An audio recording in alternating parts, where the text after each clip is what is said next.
The conference room fell silent as the hologram flickered to life. Ambassador Velrus stood at the center, his three eyes scanning the faces of the Galactic Council members. His skin had turned a pale shade of blue, a clear sign of fear among his species. "We are losing," Velrus said. His voice was steady, but everyone could hear the tremor beneath his words. "The Ravagers have destroyed 3 more colony worlds. Our fleet is down to 30% strength. If we do not find help soon, our civilization will end." The council members shifted in their seats. Some looked at their data pads, studying the latest battle reports. Others simply stared at the table, unable to meet Velrus's gaze. They all knew the truth. The Ravagers were unstoppable. The Ravagers were not like other enemies. They did not want territory or resources they could trade for. They wanted only to consume. World after world fell to their endless swarms. Their ships moved like insects, thousands of them working as one mind. When they found a planet with life, they stripped it bare and moved on to the next target. "What options do we have left?" asked Council Leader Thrain. She was old, her scales dulled with age, but her mind was still sharp.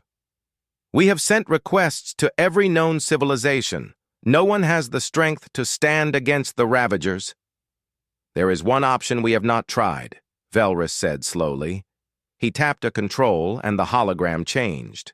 A map of the galaxy appeared, with a section marked in red. "The Death World Zone." The room erupted in noise. Several council members stood up, their voices overlapping in protest. Thrain raised her hand, and slowly the room quieted. "The Death World Zone is forbidden," Thrain said. "Those planets are too dangerous. No intelligent life could survive there. Our scientists confirmed this centuries ago." "Our scientists were wrong," Velrus replied. He changed the hologram again. This time, it showed a planet. The world was covered in blue oceans and green land masses. White clouds swirled across its surface. "This is Earth. Our deep space probes detected signals coming from this world 5 years ago. Radio transmissions, energy signatures, even spacecraft around their moon." "Impossible," muttered one of the council members. "Look at that planet. The gravity readings show it is twice as strong as any civilized world. The atmosphere has violent storms, the land has active volcanoes and shifting tectonic plates. Nothing should be able to live there." "And yet something does," Velrus said. "Something intelligent enough to build cities, create technology, and reach space. If a species can survive on a world like that, perhaps they can help us survive the Ravagers." Thrain was quiet for a long moment. She looked at the image of Earth, then at the desperate faces around the table. Finally, she nodded. "Send the message. We have nothing left to lose." 3 days later, Velrus sat alone in the communications center. He had sent the distress call on every frequency, translated into mathematical patterns that any spacefaring species should understand. He expected no reply. The Death World Zone had been silent for as long as anyone could remember. The console beeped. Velrus jumped, his heart's racing. A message was coming through. He activated the translator and waited. "This is Captain Minho of the United Nations ship Indomitable," a voice said. The translator struggled with some of the words, but the meaning was clear. "We received your distress call. We are gathering a fleet. Send us your coordinates. We are coming to help." Velrus could not believe what he was hearing. He quickly transmitted the council's location, then asked the question that burned in his mind. "Captain Minho, how many ships can you send?" There was a pause. "We will arrive with 200 warships. Is that enough?" 200 ships from a single death world. Velrus felt hope for the first time in months. "Yes, Captain. That will help greatly.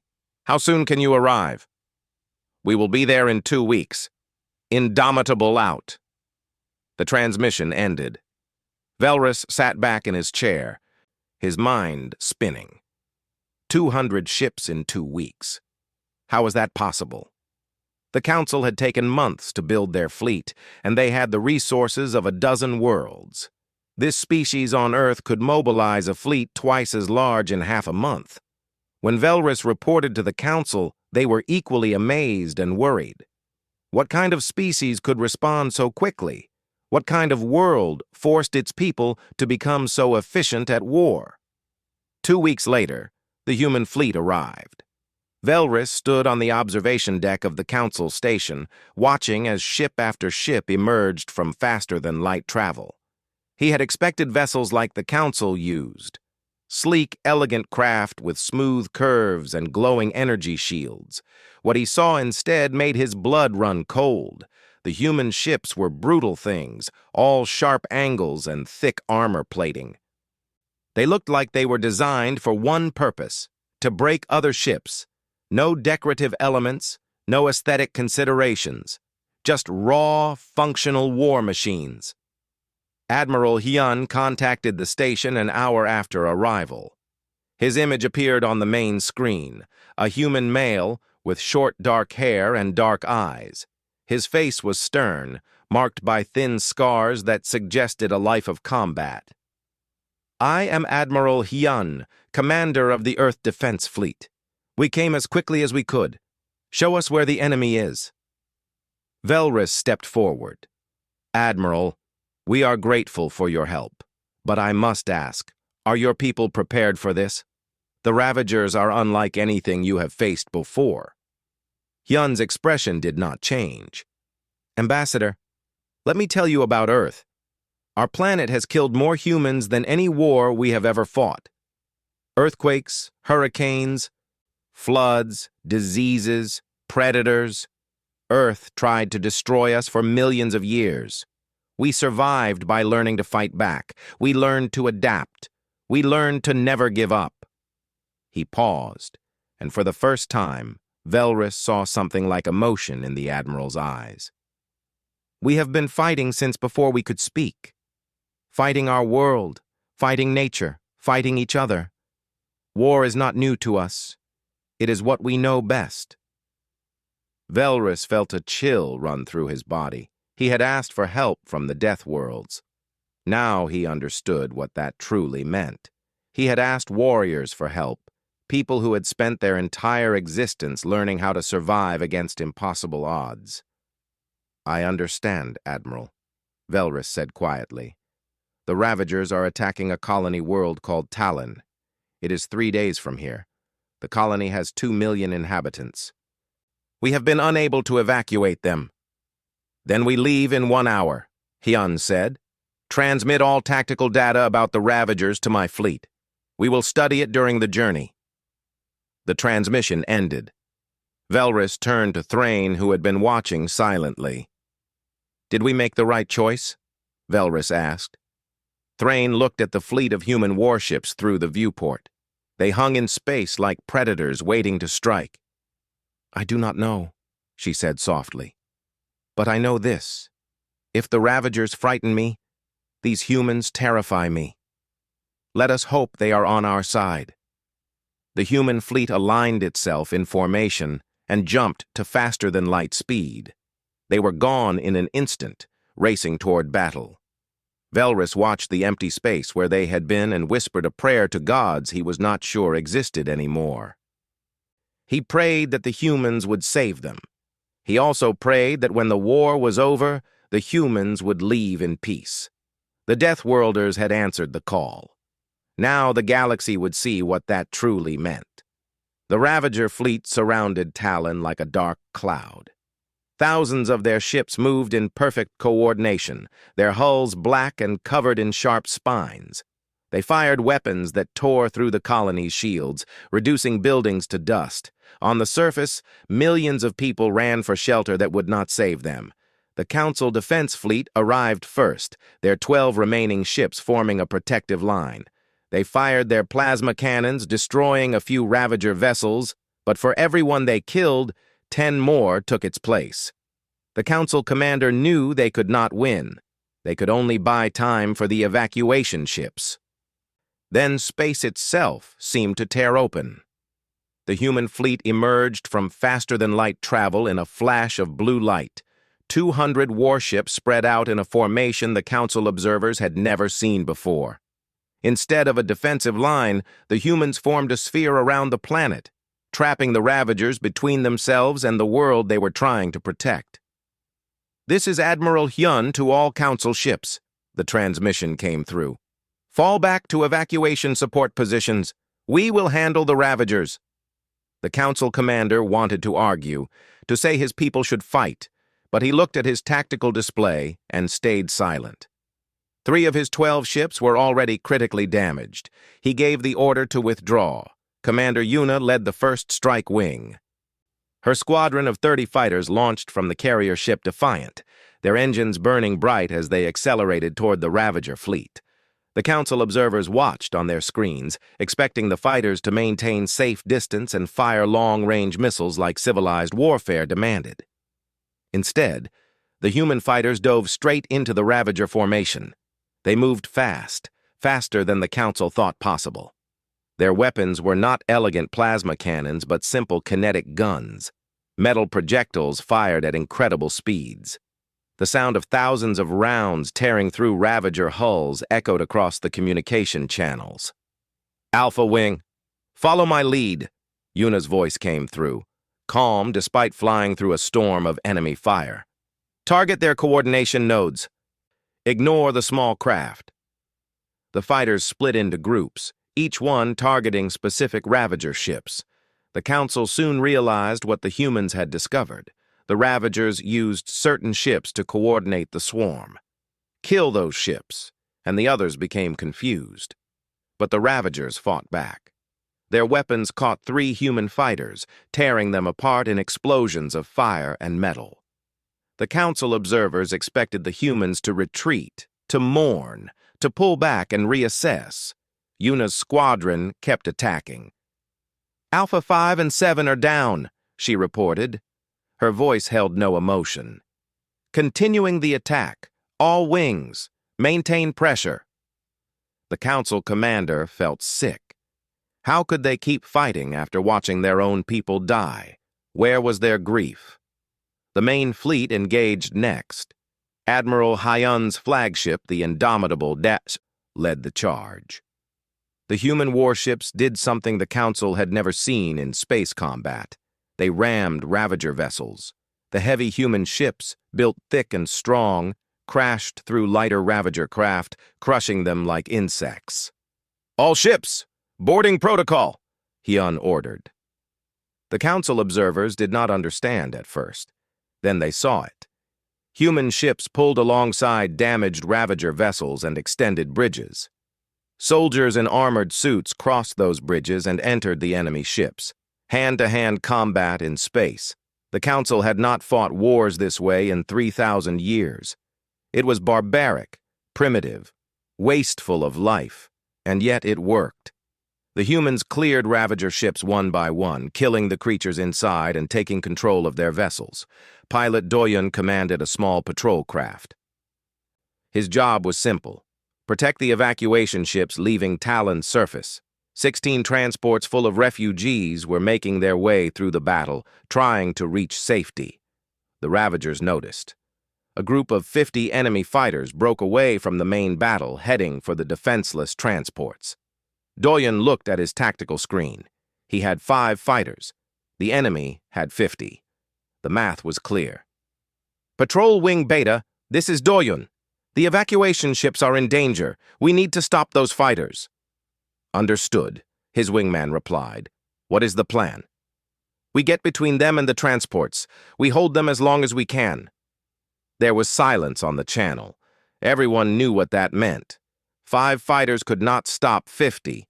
They would all die. "I am with you," the wingman said. "Same here," another pilot added. One by one, all 5 pilots confirmed. They turned their fighters toward the incoming Ravagers and accelerated. The Council observers watched in horror. "Someone stop them!" the Council commander shouted. "They are committing suicide!" But no one stopped them. The 5 human fighters met 50 Ravager craft head-on. They fired everything they had, their guns blazing, their missiles launching. They destroyed 12 enemy fighters in the first pass. Then the Ravagers swarmed them. Doyen's fighter took a hit. His wings shattered, his engines failed. He was spinning, unable to control his craft. Through his broken canopy, he could see the evacuation ships slipping past the Ravager formation, racing toward safety. "They made it," he whispered into his radio. "The transports are clear." Those were his last words. His fighter exploded a moment later.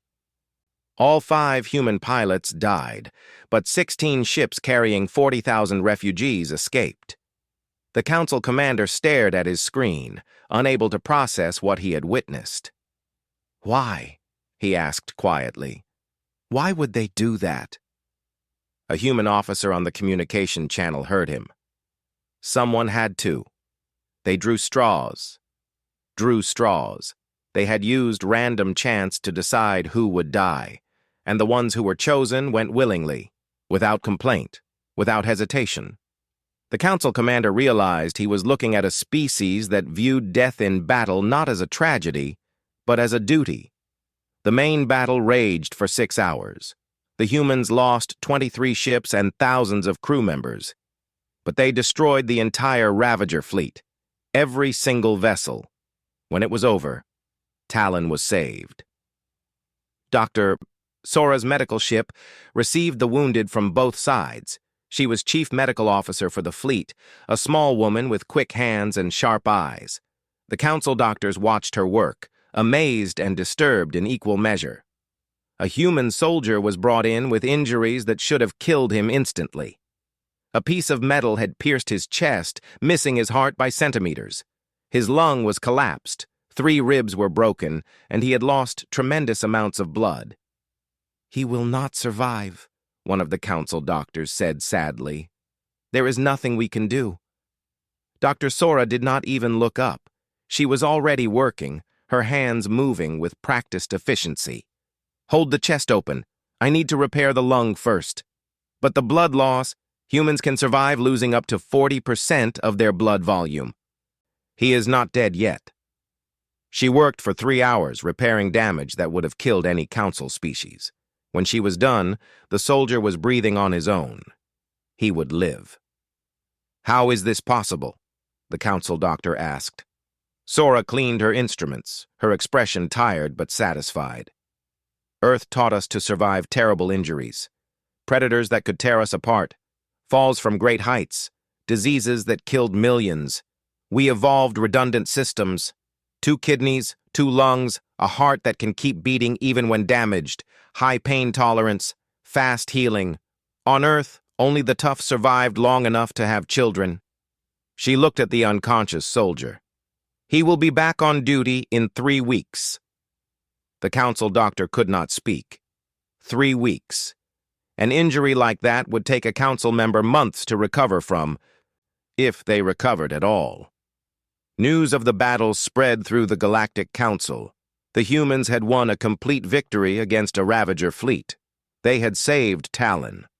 But the victory came with revelations that frightened the Council members. Ambassador Velrus met with Admiral Han after the battle. They stood in the Admiral's office aboard the Indomitable. The walls were bare metal, decorated only with pictures of Earth and names written in the human language. "Those names?" Velrus asked. "What are they?" "The dead," Hyun said simply. "Every person we lost. We remember them all." Velrus looked at the hundreds of names on the wall. "There are so many."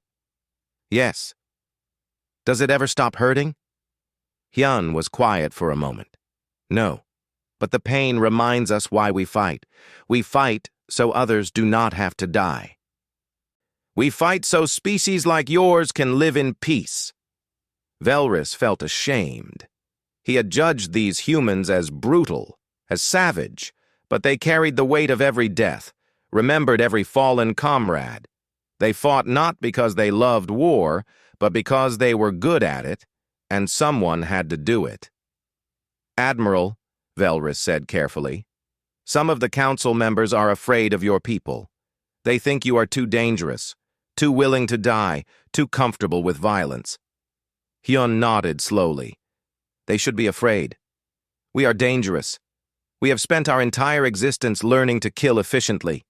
But, Ambassador, there is something your council needs to understand. He turned to face Velrus directly, his dark eyes meeting the alien's three eyes. We did not come here to conquer.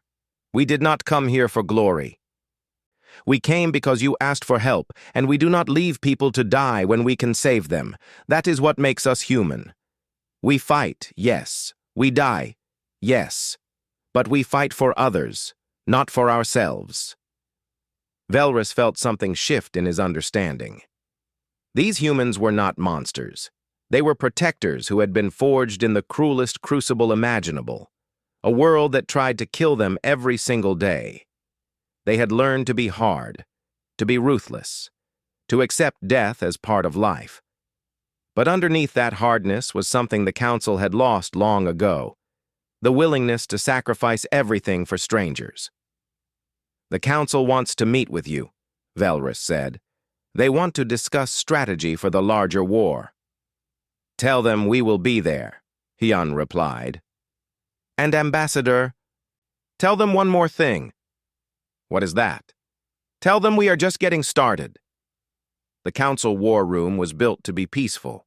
Soft lights, comfortable seats, walls that changed color to calm those inside. Today, none of that helped.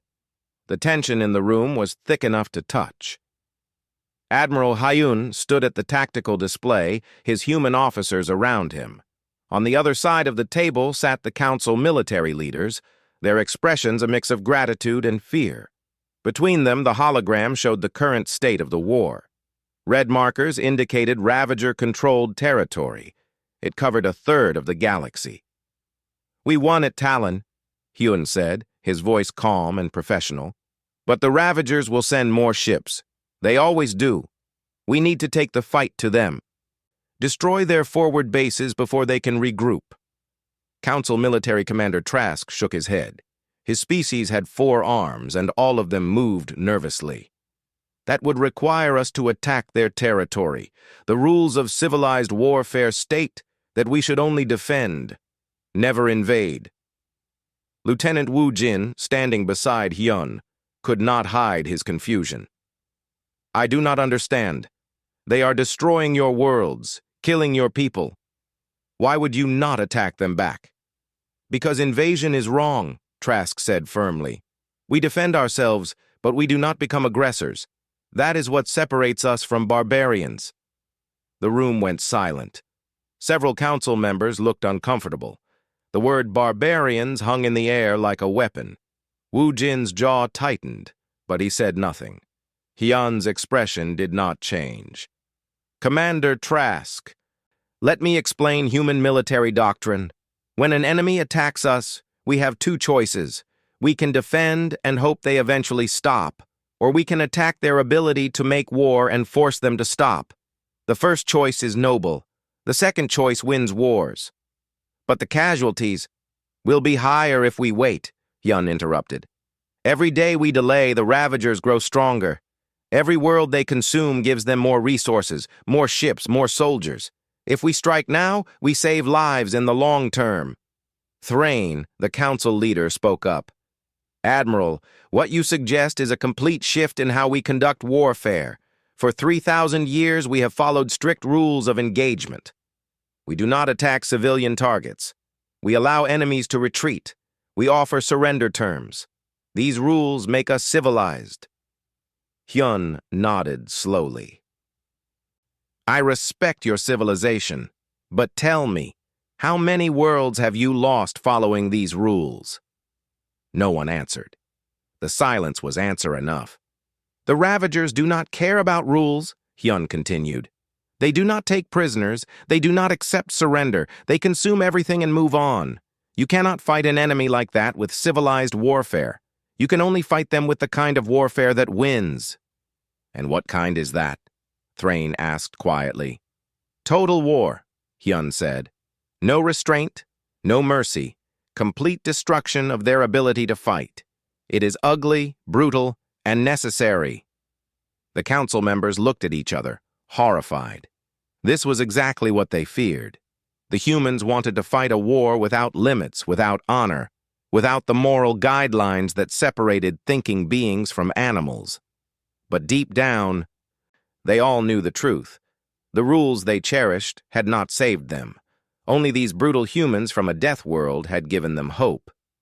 3 days later, human and council forces launched a joint operation to retake a captured colony world called Rendell. The planet had fallen to the Ravagers 2 months earlier.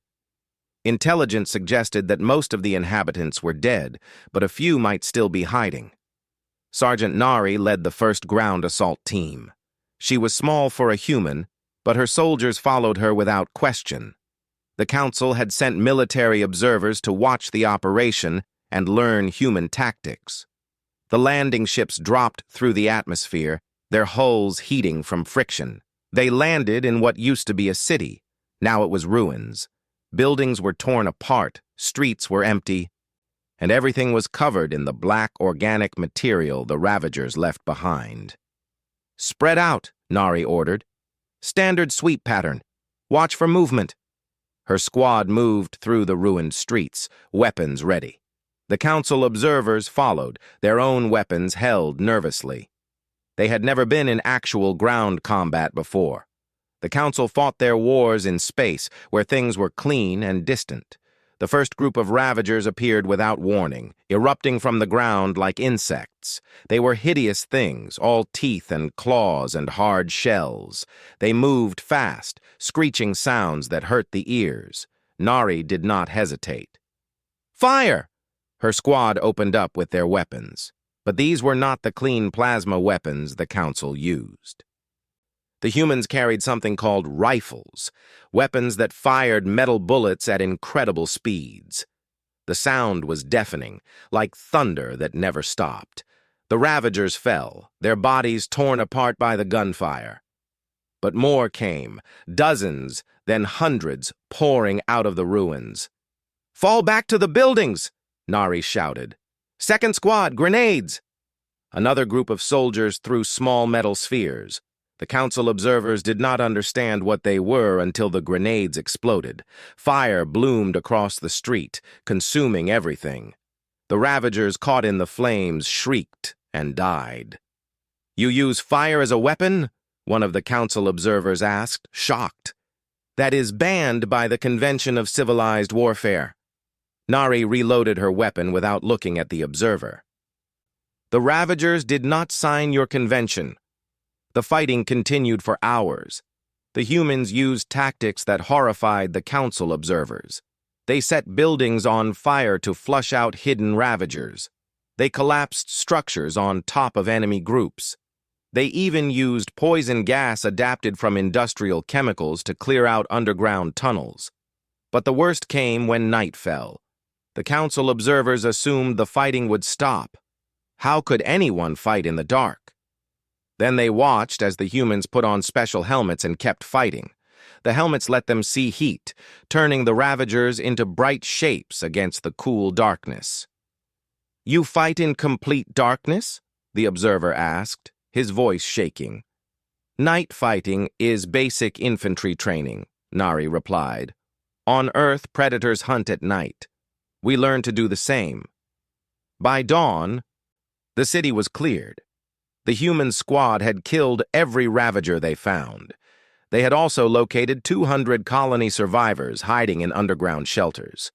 The mission was a success. But the council observers sent back reports that worried the council leadership.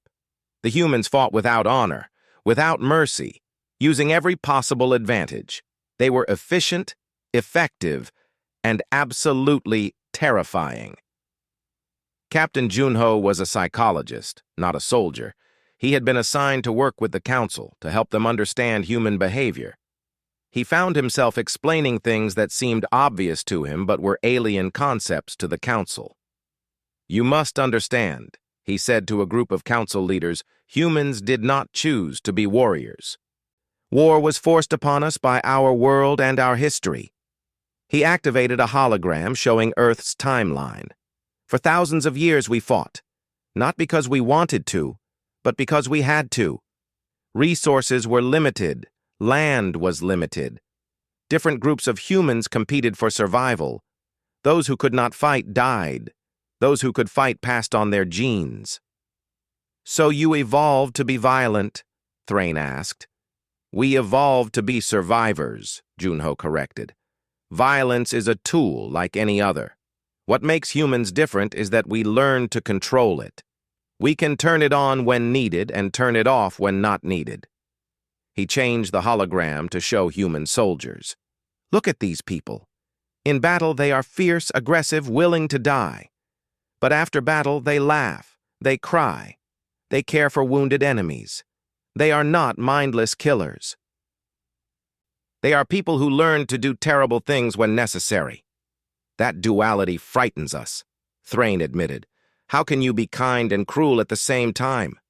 Junho smiled sadly. "Because Earth taught us that survival requires both. Be too kind, and predators eat you. Be too cruel, and your own tribe kills you. We learned balance. We learned when to show mercy and when to show none." The war continued, and gradually a pattern emerged. The Ravagers began to avoid human ships. When sensors detected human vessels, the Ravagers would retreat, sometimes abandoning objectives to get away. The Council was amazed. "They are afraid," Velrus said during a strategy meeting. "The Ravagers are actually afraid of us now." "Not us," Wu Jin corrected. "They are afraid of the humans. The hive mind recognizes that fighting humans costs too much. They adapt their behavior to avoid losses. So the humans are winning through reputation," Trask said. He still did not like human methods, but he could not argue with results. "The Ravagers would rather give up territory than fight them." Hyun studied the tactical map. "They will avoid us, but they will keep attacking you. They see the Council species as easy targets. That means we need to be everywhere at once, protecting as many worlds as possible." "That is impossible," Trask said. "Even with your fleet, we cannot be everywhere." "No," Hyun agreed. "But we can teach your forces to fight like we do. Not exactly like us. I know you have moral limits, but you can learn some of our tactics, become harder to defeat. The Ravagers will learn to fear you too." It was a shocking suggestion. The Council, learning to fight from barbarians. But Thrain saw the wisdom in it. "What would this training involve?" "Aggression," Hyun said. "Speed, unpredictability. You fight too carefully, too by the book. War is chaos. You need to embrace that chaos and use it against the enemy." Over the following weeks, human officers began training Council forces. They taught them to attack without warning, to use terrain as a weapon, to think like predators instead of prey. The Council soldiers struggled with the concepts. Fighting dirty felt wrong to them, but slowly they improved. Council ships started winning battles they would have lost before. Their soldiers began holding ground instead of retreating. The humans were changing them, making them harder, making them survivors. Late one night, Velrus found Hyun alone on the observation deck, staring out at the stars. The ambassador joined him, and for a while they stood in silence. "Your people have saved us," Velrus said finally, "but I wonder what we will become because of it. We were peaceful before this war. Will we still be peaceful after?" Hyun considered the question. "Peace is not weakness. What we are teaching you is not how to love war, but how to win wars so you can return to peace. There is a difference." "Is there?" Velrus asked. "When I watch your soldiers fight, I see people who are comfortable with death. Too comfortable, perhaps." "We are comfortable with death because we have seen so much of it," Hyun replied. "But that does not mean we like it. Every name on that wall in my office, I knew them. I remember them. The price of our skill at war is measured in the people we have lost." He turned to face Velrus. "You asked what you will become. I will tell you. You will become survivors. You will learn to do hard things when necessary. But you will still be who you are. Thoughtful, moral, civilized. We are not trying to make you into humans. We are trying to help you live long enough to remain yourselves. Velrus felt something ease in his chest. Perhaps the humans were not corrupting the council. Perhaps they were simply doing what they had always done, surviving and helping others survive too. The war was far from over, but for the first time the council believed they might actually win. The refugee camp on Station Harmony held 3,000 souls. They came from 5 different worlds, all destroyed or damaged by the Ravagers. They had lost homes, families, entire civilizations. They sat in the gray corridors of the station, eyes empty. Hope gone. Engineer Taeyang walked through the camp every day after his shift. He worked on maintaining the human fleet, keeping the war machines running. But in his free time, he came here. Today, he carried a bag of tools and a box of spare parts. A group of young refugees sat against a wall, listless and quiet. They were from different species, but grief made them all the same. Taeyang sat down near them and opened his bag. He pulled out pieces of metal and wire and began assembling something. One of the children, a small alien with blue skin and large eyes, watched him. "What are you making?" the child asked in halting common language. "A drone," Taeyang replied. His common was not perfect either, but he spoke slowly so they could understand. "Small flying machine for fun." "For fun?" another child asked. "Why?" Taeyang smiled. "Because making things makes me happy. Want to help?" The children looked at each other, unsure. But slowly, curiosity won. They moved closer. Taeyang showed them how to connect wires, how to attach the small motor, how to calibrate the controls. He used drawings when words failed, pointing and demonstrating with patience. Within an hour, the drone was complete. Taeyang powered it on and handed the control to the blue-skinned child. "You try." The child took the control nervously. The drone lifted off, wobbling in the air. The child gasped, then laughed, the first sound of joy in the camp in days. Other refugees looked over, drawn by the laughter. Soon a crowd had gathered, watching the drone zip through the corridor. An older refugee, one of the camp coordinators, approached Taeyang. "Why do you do this?" she asked. "You are a warrior. You fight the Ravagers. Why spend time with children?" Taeyang thought about his answer carefully. "I fix ships during the day, ships that go out and kill. At night I need to remember why we fight. We fight so children can laugh again. If I forget that, I am just a killer." The coordinator's eyes filled with tears. She had heard stories about the brutal humans, the Death Worlders who fought without mercy. She had feared them. But this human, sitting on the floor teaching orphans how to build toys, he was not a monster. He was just a person trying to keep his humanity in the middle of war. Word spread through the camp. Every evening, Taeyang came with his tools. More children joined. Then adults started coming too, wanting to learn, wanting something to do besides grieve. Taeyang taught them basic engineering, simple repairs, useful skills. He worked through the language barrier with patience and humor. Other humans heard about it. Soon more of them started visiting the camp. They brought food from Earth, strange dishes that the refugees had never tasted. They brought music and games. They brought stories from their world, tales of struggle and survival that somehow gave the refugees hope. The council had feared the humans. Now the refugees loved them. Corporal Hana worked in logistics, managing supplies for the fleet. It was not glamorous work, but it was essential. Every bullet, every meal, every spare part had to be tracked and distributed. She was good at her job, organized and efficient. One day she received a request that was not in her usual orders. A council soldier had died in battle, and his family wanted to hold a memorial service. But they did not have anyone to lead it. Their religious leader had died weeks earlier. They asked if anyone could help. Hana volunteered. She knew nothing about their religion, their customs, or their traditions. But she spent 3 days researching, talking to members of the soldiers' species, learning what was important to them. She designed a service that honored their beliefs while including elements from a dozen other species in the fleet. The memorial was held in the ship's main cargo bay, hastily converted into a ceremony space.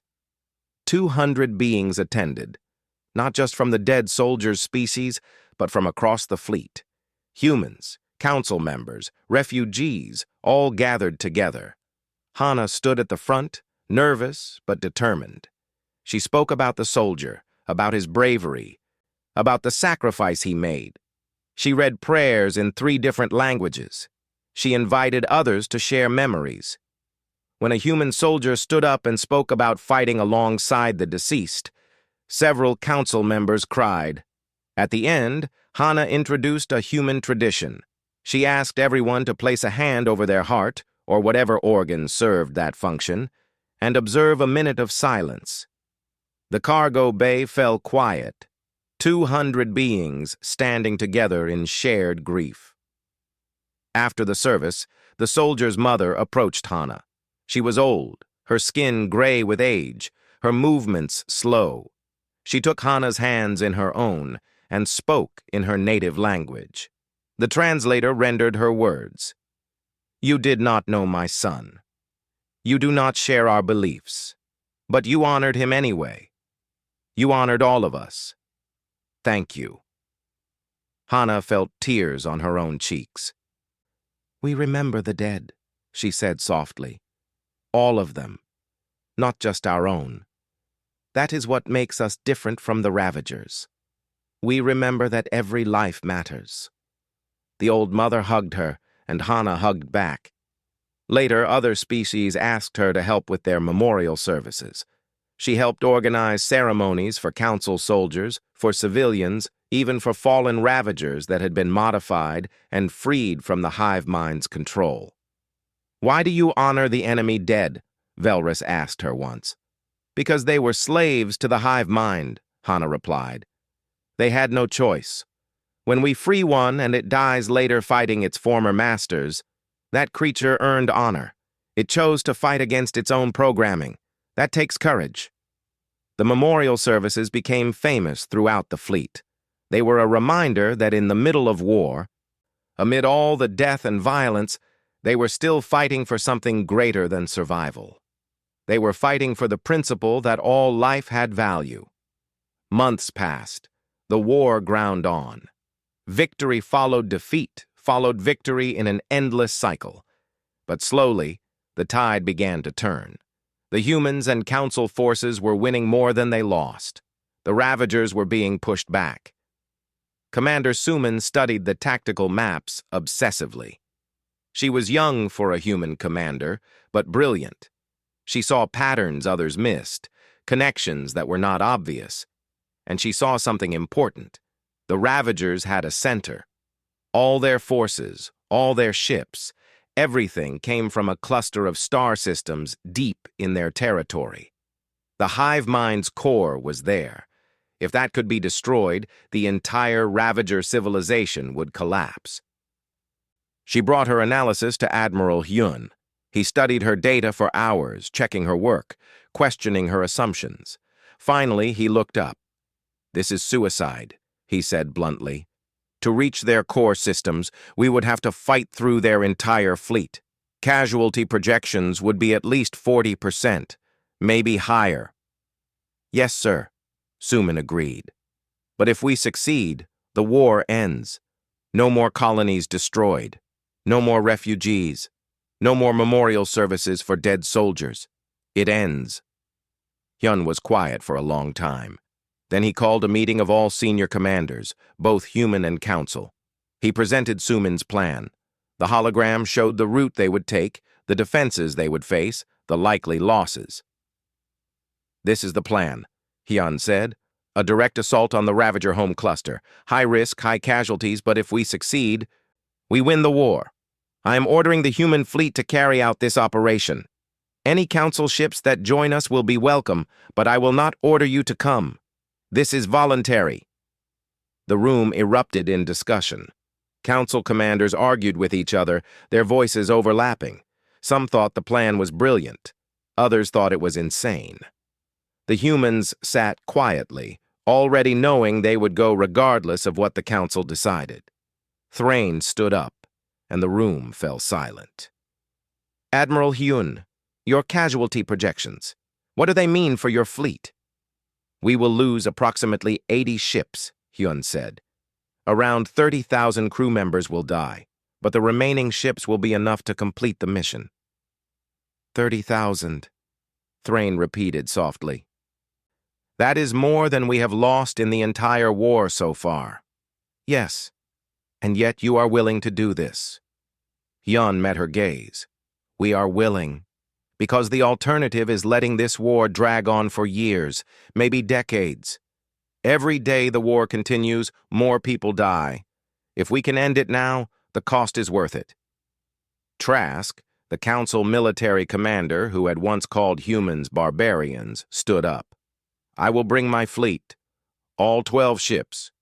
We may not fight like you, but we will fight beside you." One by one, other council commanders stood. Some brought one ship, some brought several.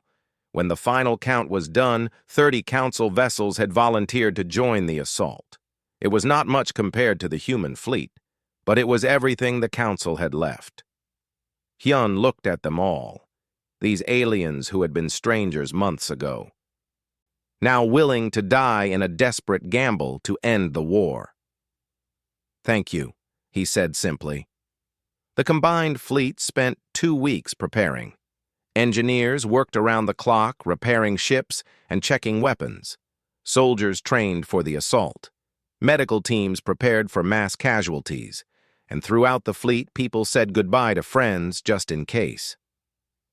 On the night before the fleet departed, Tai Yang visited the refugee camp one last time. The children had made him a gift, a small drone painted with symbols from a dozen species. For good luck, they told him. Hana held one final memorial service, this time for the living, a ceremony to honor those about to risk everything. She spoke about courage, about sacrifice, about the hope that dawn would come after the darkest night. Suman double-checked her calculations one more time, looking for any error, any flaw in the plan. She found none. The plan would work, or they would all die. There was no middle ground. Admiral Hyun addressed the entire fleet over the communications system. His image appeared on every ship, in every ready room, on every soldier's personal screen. "Tomorrow, we end this war," he said. "Not with defensive measures, not with half-steps. We are going to strike at the heart of the enemy and tear it out. Many of us will not come back. But those who do will return to a galaxy at peace. Our children will not have to fight this war. Our species, all our species, will be free to grow, to explore, to live without fear." He paused, and for a moment, his stern expression softened. "I am proud to serve with you, every one of you, human and council alike. Whatever happens tomorrow, know that you are the bravest beings in the galaxy. The Ravagers should be afraid. We are coming for them." The speech ended. Throughout the fleet, soldiers checked their equipment one last time, wrote letters to loved ones they might never see again, and tried to sleep before the battle. The Death Worlders and their allies were about to launch the most dangerous operation of the war. Win or lose, nothing would ever be the same. The fleet emerged from faster-than-light travel at the edge of the Ravager home cluster. Before them stretched a nightmare of organic ships, thousands upon thousands of vessels, all connected to the hive mind, all ready to defend their core systems. "All ships, battle formation," Hyun ordered. His voice was calm, but everyone on the bridge could feel the tension. This was it. Everything came down to the next few hours. The Ravager fleet moved to intercept. They came like a swarm of insects, blotting out the stars.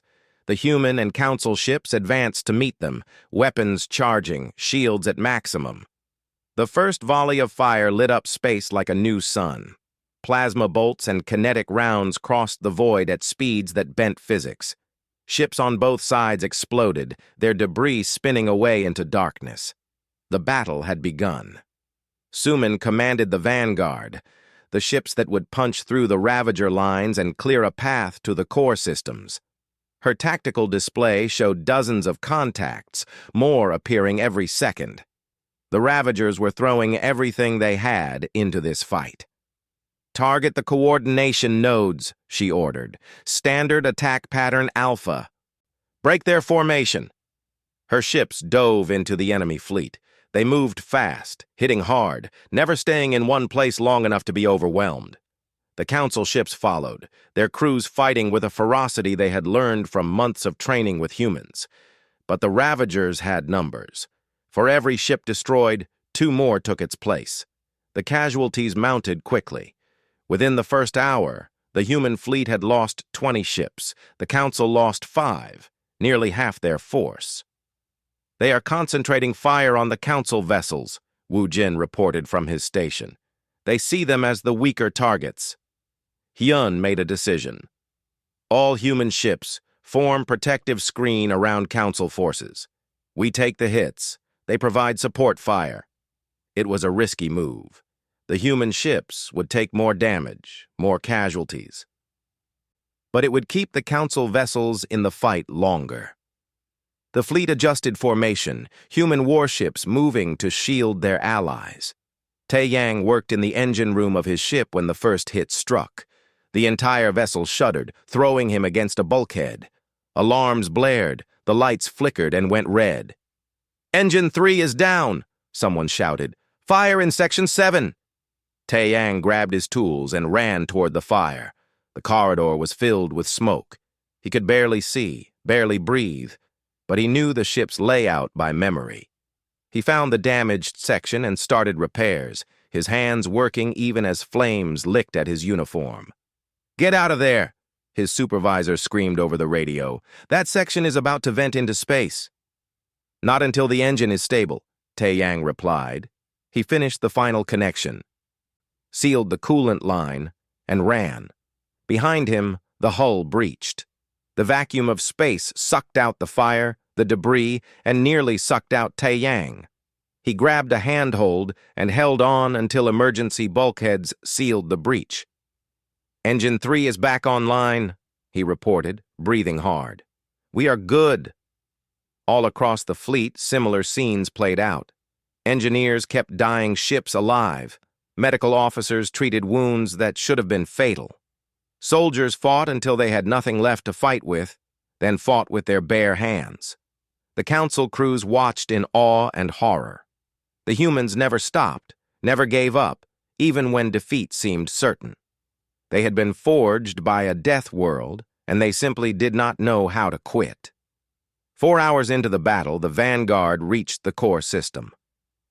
Before them hung the source of the hive mind, massive organic structures that looked like giant brains floating in space. They pulsed with sickly light, coordinating the entire Ravager fleet. "All ships, target those structures," Hyun ordered.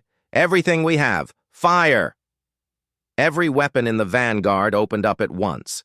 Missiles, kinetic rounds, plasma bolts, everything humanity and the Council had created for war. The concentrated fire slammed into the hive mind cores. The structures did not die easily. They were protected by thick armor, by shields, by countless defensive ships. But the combined fleet kept firing, pouring more and more destruction into them. One core exploded, then another. With each death, the Ravager fleet became more chaotic. Ships that had moved with perfect coordination began colliding with each other, firing randomly, spinning out of control. "The hive mind is fracturing," Suman reported. "Keep firing." But the cost was terrible. The human fleet had lost 60 ships now. The Council was down to 8. Thousands were dead, thousands more wounded. The medical ships were overwhelmed. Hana worked in one of those medical ships, helping Dr. Sora and her team. The wounded came in faster than they could treat them. Human, alien, it did not matter. Everyone received care in the order of how badly they were hurt. A young council soldier was brought in, her body broken by an explosion. She was crying, terrified. Hana held her hand while Dr. Sora worked. "You are going to be okay," Hana said, even though she did not know if it was true. "We have you. You are safe now." The soldier squeezed her hand weakly. "I am afraid." "I know," Hana said softly. "I am afraid too. But we are here together. You are not alone." Dr. Sora saved the soldier's life. Barely. But she saved her, and moved on to the next patient, and the next, working until her hands shook with exhaustion. The last hive mind core exploded in a brilliant flash of light. The remaining Ravager ships went mad, attacking each other as much as the human fleet. Without the coordination of the hive mind, they were just animals, dangerous, but no longer organized. "Cease fire," Hyun ordered. "Let them tear themselves apart." The fleet watched as the Ravagers destroyed each other. It was not mercy, it was practical. Why waste ammunition when the enemy was killing itself? When it was over, space was filled with debris. The human fleet had lost 82 ships, more than projected. The Council had lost all but 3 of their vessels. 35,000 beings had died, and tens of thousands more were wounded. But the war was over. The Ravager threat was ended. The fleet limped back to Council space. They were battered, exhausted, grieving. But they had won. 3 months later, the formal treaty signing took place on Station Harmony, the same station that had housed refugees at the start of the war. Now it hosted dignitaries from across the galaxy. Captain Minho, promoted to Admiral after his heroism in the final battle, represented humanity. He stood in the Great Hall, wearing his dress uniform with the names of dead crew members stitched into the fabric. It was a human tradition. Carry the dead with you always. Thrain welcomed him with genuine warmth. The fear she had once felt toward humans had been replaced by deep respect. "Admiral Minho, on behalf of the Galactic Council, I want to thank you and your people. You saved us when no one else could." Minho bowed slightly. "We did what anyone should do when asked for help. We came." "But you did more than just come," Velrus said, joining them. "You taught us, you fought beside us, you died for us. Many species have allies, few have friends. Today, humanity becomes not just a member of the Galactic Council, but a founding member of the new council we are building from the ashes of this war." The treaty was presented. The council had expected the humans to make demands. Territory, resources, control over trade routes. Every civilization that had won a war in galactic history had demanded spoils. Instead, the human treaty requested 3 things: open trade between all species, cultural exchange programs, and a mutual defense pact stating that if any species was attacked, all would come to their defense. "That is all you want?" Thrain asked, genuinely surprised. "Nothing else?" Minho smiled. "We have everything we need. Earth provides for us. What we want is what we have always wanted: to live in peace, to learn from others, to explore the universe. We did not fight for conquest. We fought because it was right." The treaty was signed. Every council species added their mark, and finally, Minho signed for humanity. The hall erupted in applause, but Minho held up a hand. "Before we celebrate, there is one more thing." He gestured, and the lights dimmed. A hologram appeared showing names, thousands of them. The dead from both sides, human and council. "We won this war," Minho said quietly. "But we paid a terrible price. These people gave everything so we could stand here today. I ask that we remember them, not just today, but always. Let this memorial stand as a reminder that war is not glorious. It is necessary sometimes, but never glorious. These names represent the true cost of peace. The hall was silent. Many wept. The memorial would remain on Station Harmony forever, a testament to sacrifice. After the ceremony, Velrus found Minho on the observation deck.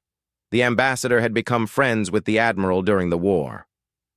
"Your people are remarkable," Velrus said.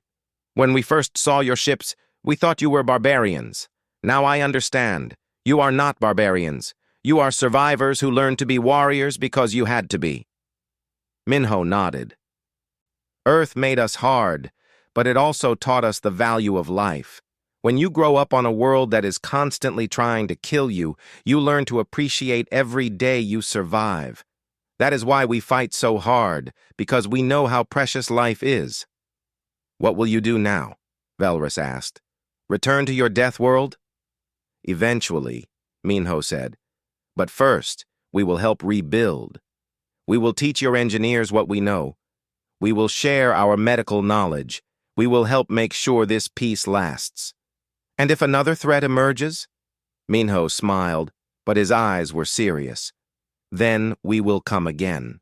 That is what Death Worlders do. We protect those who cannot protect themselves. It is who we are." In the months that followed, the galaxy changed. Human medical technology saved countless lives among species that had never experienced such advanced care. Human engineers helped rebuild destroyed worlds, using construction techniques developed on Earth's harsh environment.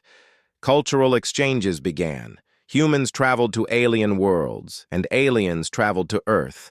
Those who visited Earth always returned with stories: the crushing gravity, the violent weather, the deadly wildlife. They marveled that anything could live there, let alone thrive.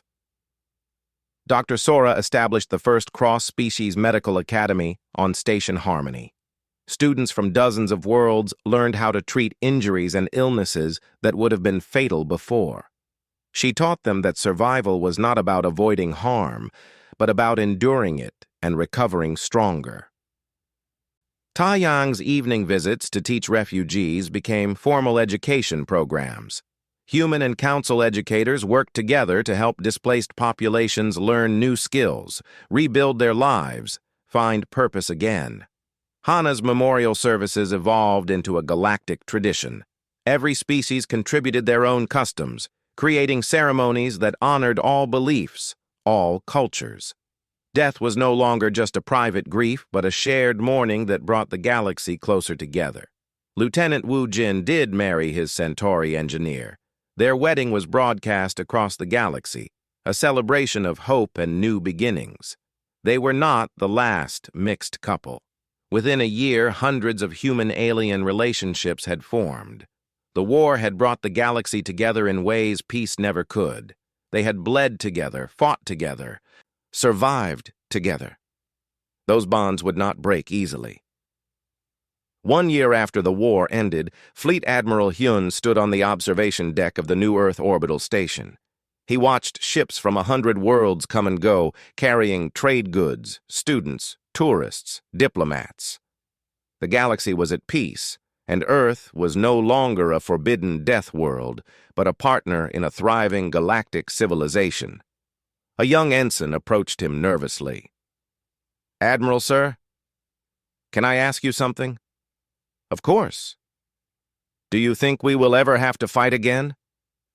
Hyun looked out at the peaceful traffic, at the alien vessels moving safely through Earth's space. "I hope not. We have paid a high enough price for this peace. But if someone threatens it, if someone attacks any of our allies, then yes, we will fight again." "Why?" the ensign asked. "Why do we always have to be the ones to fight?" Hyun turned to face the young officer. "Because we can. Because we survived a death world and learned how to survive anything. That gives us a responsibility. We protect those who cannot protect themselves. We fight so others do not have to. That is not a burden, ensign. It is an honor." The ensign thought about that, then nodded slowly. "I understand, sir." Hyun smiled. "Good. Because that is what it means to be human. We are not the strongest species. We are not the smartest. We are not the most advanced. But we are the ones who will always answer when someone calls for help. We are the ones who will stand between the darkness and those who cannot stand for themselves. He looked back at the stars. The mighty fleet of the Death Worlds answered the call once. We will answer it again if needed. That is our promise to the galaxy. We survive. We protect. We never leave anyone behind. The young ensign saluted and walked away. Hyun remained on the observation deck, watching the peaceful flow of ships. The scars of war still marked his fleet, his people, his heart. They would never fully heal. But those scars were reminders of why they fought, what they protected, what they had saved. Earth was a death world.